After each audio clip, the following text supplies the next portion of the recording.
kugira ngo yirirwe ari kudusengera. Mutesi akenera amazi yo kunywa, sibyo? Ariko nabwo ubyitekerereje, Mutesi najya kubikuzanaho uzamubwire ngo yaguhamagaye nibiguhereze, kuko singe waguhamagaye, singe wakuzanye kuri TikTok, singe wakubwiye ngo ube pasiteri, singe wabikugize, uwabikugize nabiguye.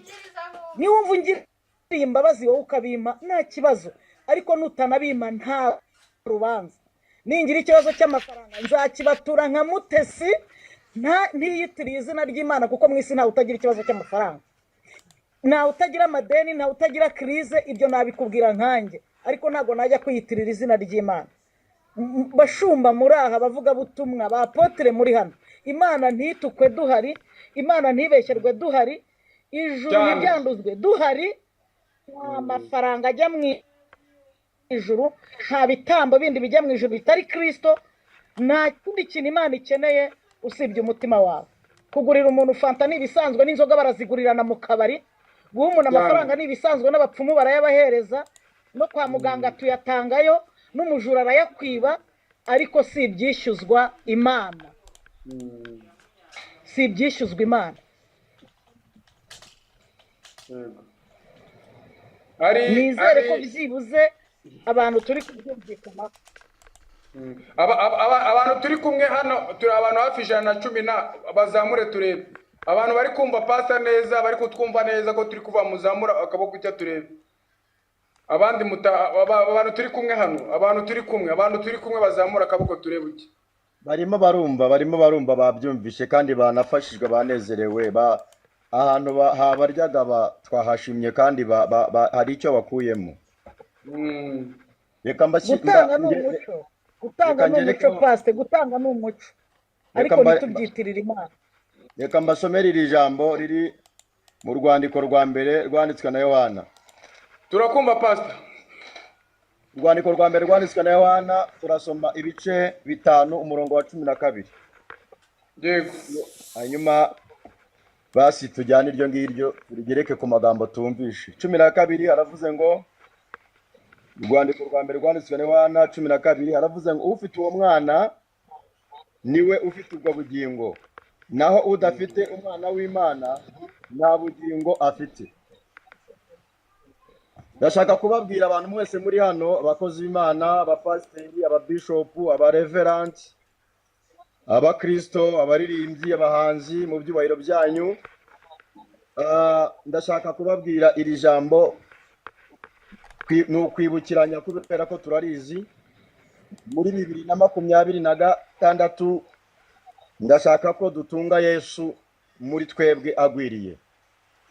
Iyo umuntu afite Yesu muri we, Yesu amubera igisubizo, Yesu amwinjiza ahantu atari kuzapfa yinjiye.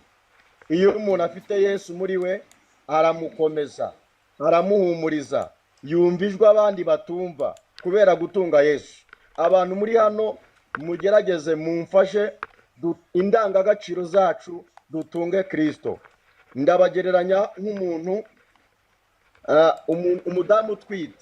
umudamu twite hari ibintu ahurwa kugira ngo yazabyarira. No gutunga Yesu hari ibintu ahurwa. Funguye mikoro yo. Yes.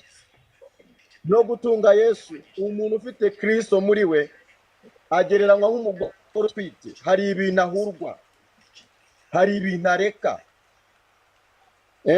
Areka ikigare, yirinda ikigare, yirinda, nukuvuga ngo yirinda nk'uko umwami Yesu yiboneza nk'uko Kristo aboneye. Aya magambo ntabwo ndatinda, nta nubwo birengeje iminota 5. Aya magambo ni Yohana wayabwiwe ari ku kirwa cy'Ipatimu. Mwibuke Yohana mu mibabaro yagize, yarenganirijwe ubutumwa bwiza kugeza ubwo bamutetse mu ngunguru y'amavuta. Bamuteka mu ngunguru y'amavuta. Ndashaka kubabwira umuntu ugaragaza ukuri wese, umuntu wese uri muri iteraniro ugaragaza ukuri, uwo nguwo naho bamuteka mu ngunguru y'amavuta ntabwo azigera ashya. Naho bamushyira mu muriro ntabwo azashya. Umuntu wese ugaragaza ukuri, nushaka ubukennye, umukozi w'Imana ugaragaza ukuri, udatera ibipindi, utabeshya abantu, ushobora kuba ukennye, ushobora kuba nta nzu ugira, ushobora kuba nta kazi ugira, ushobora kuba ugenda n'amaguru, ariko Kristo Yesu ashaka inzira mu kibazo. Yesu yishakira inzira, mutunge Yesu. Yohana ngo bamutetse mu ngunguru y'amavuta, ngo akigeramo bagira ngo yapfuye, bapfunduye basanga Yohana yabaye umusora kugira ngo apfiremo. Reka mbabwire abantu muri hano, nubwo bateka ingunguru y'amavuta, Yesu ari muri wowe, ntabwo uzashya, amavuta ntazakotsa. Yesu azishakira inzira mu kibazo cyawe. Mureke dutunge Yesu, dushake Yesu aho gushaka abantu. Yesu niwe gisubizo cy'ibibazo byacu. Yohana babonye ko adapfuye, bamujyana ku kirwa. Ageze ku kirwa, ijwi riramubwira ngo Yohana, Yohana, icyo ubwirwa ucyandike. Bibiliya ivuga neza ko hari haciyeho imyaka myinshi Yesu agiye mu ijuru, abantu baratakaje Yesu, abantu baratakaje indangagaciro zo gutunga Yesu, abantu bibereye mu byaha, abantu bari mu busambanyi, bari mu bujuru, bari mu bwesikoro, bari mu bugome. Yohana abwirwa aya magambo, arabwirwa ngo ufite uwo mwana ni ufite ubugingo. Ndagira ngo mbwire abantu bose bari hano, umuntu ufite Yesu muri we afite ubugingo, naho udafite Yesu arimo aragenda mu nzira ya gihogera. Murakoze cyane, n'iryo jambo nagira ngo mere nk'umuntu usorejeho ku magambo yose navuze. Imana iguhe umugisha. Wakoze. Pastor, ukiraha ndagira ngo nzamure, ari abantu nshaka kuzamura nka batatu, wowe na Pastor Mutesi mukiraha, kugira ngo dusoze. Njye ino live nyisoza saa 8:30 kugira ngo tuyisoze, ndayisoza n'igice. Iminota 14 isigaye, abashaka kubabaza ibibazo barasaba request, byibuze n'unyemerera n'iminota mike isigaye, ubundi babaza ibibazo dusoze live. Murankundira Pastor Mutesi na Revela Pastor. Kibazo. Reka nzamura abantu basabe request, and then umuntu ushaka kuzamuka reka asabe request, ubundi abazi ikibazo ashaka kubaza, ubundi muzamure bamusobanurire, bihuremo n'iminota 14 hafi 13 isigaye n'amasegonda, ubundi live tuyisoze. Live na heje ubundi turi kuza kureba, kandi ubundi muntu ufite ikibazo aca DM akanyandikira, cyangwa afite ubundi muntu afite ikibazo, kugira ngo tujye dutumira abantu nk'abangaba batubwire. And then umuntu ufite ikibazo rero asaba request muzamure. And then kandebe abantu ni benshi byo Muragijimana Biharemye, reka nzamure Biharemye. Ikibazo cyawe washaka kubaza Pastor vuba. Muragijimana muzamure, nawe ni umushumba. Muragijimana ni umushumba. Muragijimana nari muzamuye, reka aracyaraha, niba gihari yambwira muri comment. Muragijimana nawe reka muzamure, nawe atwungane, nawe yaje. And then yego watubaza Biharemye hakiri karuka, tubaza vuba kugira ngo ducunguze uburyo umwete.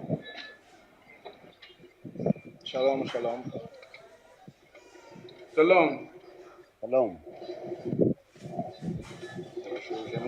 Turakumva Habiyaremye. Yongera ijwi. Ongera ijwi Habiyaremye. Cyane nabazaga ni kimwe. Yego.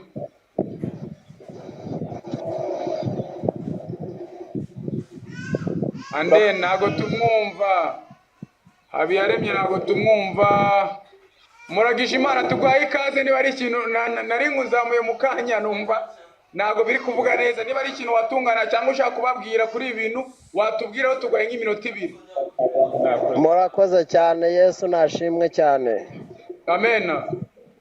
Dushimye Imana kubana namwe. Umurongo muriho ni mwiza. Gukorera Imana ntago bisaba ibiguzi, ahubwo gukorera Imana bisaba ubwitange. Kandi icyo amafaranga akora ntago amafaranga ajya mu ijuru, ahubwo ni imirimo izaherekeza abera b'Imana.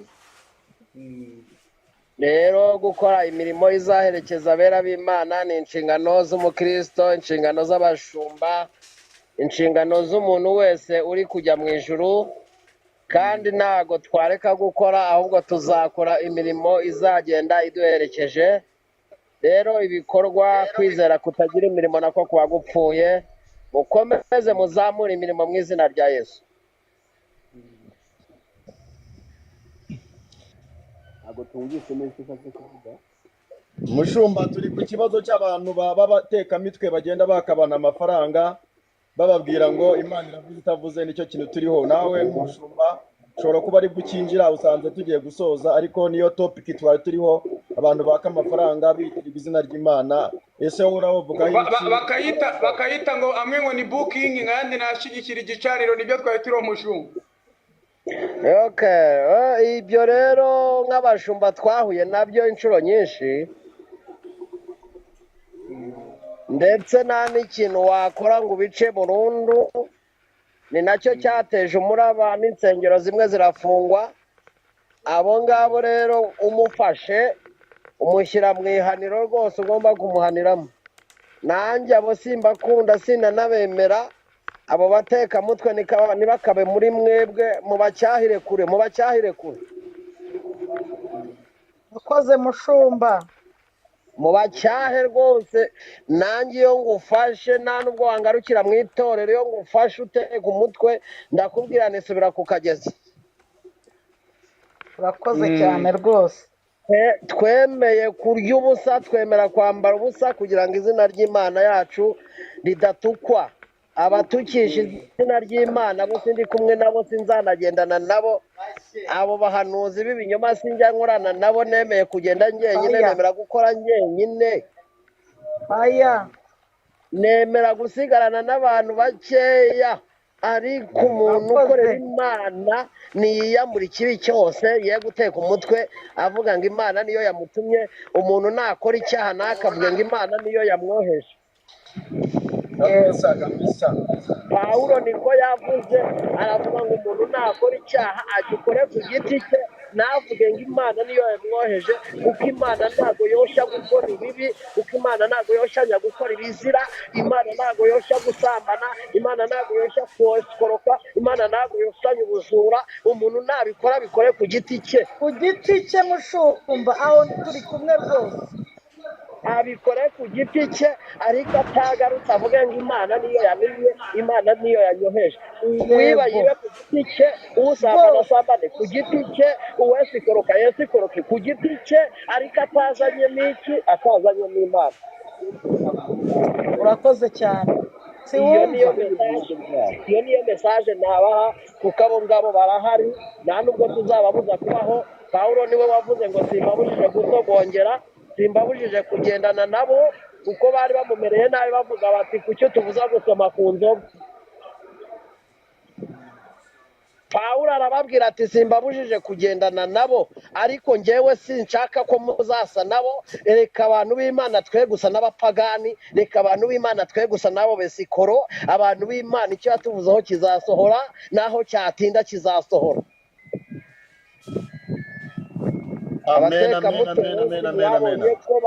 Baranagiye, bamwe baranambutse, bahunze n'u Rwanda kubera guteka imitwe. nibyo navugaga. Mbese n'umuntu atagira aho abarizwa, uwo muntu yikorera Imana. Bahunze u Rwanda, nta gukorera Imana bafite. Bagiye muri Kenya, Kenya izabahaga. Bagiye Tanzania, Tanzania izabahaga. Bagiye Burundi, Burundi izabahaga. Kubera nyine bagenda besikoroka. Ibintu byo kwesikoroka ntabwo bimara igihe. Barihisha bakabeshya abantu, barihishe, ariko naho bakwihisha Imana, Imana izabaturumburayo, naho nabyo ni iby'igihe gito, nabyo nta gihe bizamara. intumwa zibaza Yesu ngo bazabizwa n'iki, ab'ukuri n'ab'ibinyoma. Yavuga ngo muzamenyera ku mbuto zabo. Uzamenya imbuto z'umuntu kuko atanagaragara, ameze ntabwo wapfa kuzimenya. Rero iyo topiki ni nziza. Muhagarare mu Mwami, muhagarare mushikamye. Abari ku gicaniro mugomye musenge. Buri muntu wese ahagarare ku cyo yamenye, buri muntu wese ahagarare ku ijambo Imana yavuganye nawe. Naho byatinda, ibyo yadusezeranije bizasohora. Iciye no mu bandi, niko Esiteri yavuze, niko Morodekayi yavuze ati nta kizabuza abagutabarwa bakoroherwa. Muhumure abera b'Imana tuzoroherwa. Muruhumure izadukura mu butayu, ifite inzira zirenga 1000 yanyuramo ije kugutabara utesikorotse. Murakoze cyane. Ndagira ngo mbwire aba bantu bari kwandika hano, nibyo nizera ko topic twaturiho mwayumvishe. ariko ndagira ngo mbiyame niyame umuntu wese uri kunyumva hano, umuntu wese bazamukora naje se bakamwaka sindi gukara nari igitambo. nagiye mu rugo navuye mu rugo nzi Mumyutingire iyo mikoro, mumyutingire mikoro pasiteri mushumba, myutinga Eric yabimbwiye myutinga mushumba. yangiritse cyane simba kumva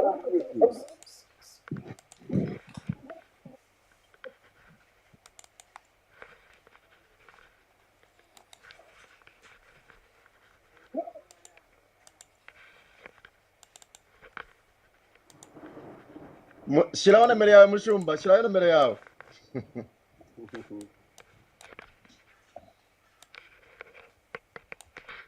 Nari ndimo ndavuga agishyiraho nomero ya telefone, abantu bari gusabwa amafaranga kugira ngo babasengere ntabwo ari byo. Twahereye ubuntu tugomba gutangira ubundi. Abantu bari guhamagarwa ngo mujye mu ngo mu mageto abakorera deliverance ntabwo byemewe. Nta gusengere kuri telefone cyangwa se uzamusange mu rusengero aho asengera agusengere nta kibazo. aramusanga hese ararugira Niba afite urusengero, niba rudahari nta gusengere kuri telefone, ariko ibintu by'ibipindi ntabwo byemewe. ubaho bukereye anahita ndema account nkita profete nuko bimeze arazinduka agahita arema account akita profete agahita areba ahantu ngiye nabuze ndeba ahantu witwa ngo niba ari Samusoni afate kamera yafashe umukamera amujya imbere aramubwira ngo twatangiye ahita atangira arahanura iyo ni impano y'Imana iri gukoreshwa cyari kwakitinga filime ibyo ntabwo ari byo ni ukuri kose umuntu wese agira amakenga kubaturira kubagira niba ushaka no kumuha amafaranga yamuhe nka fanta wikibwira ngo uri gutura ingituro ngo wakareka niba akubwiye ngo amafaranga yamuhe nk'umuha amafaranga ko ngo wayituye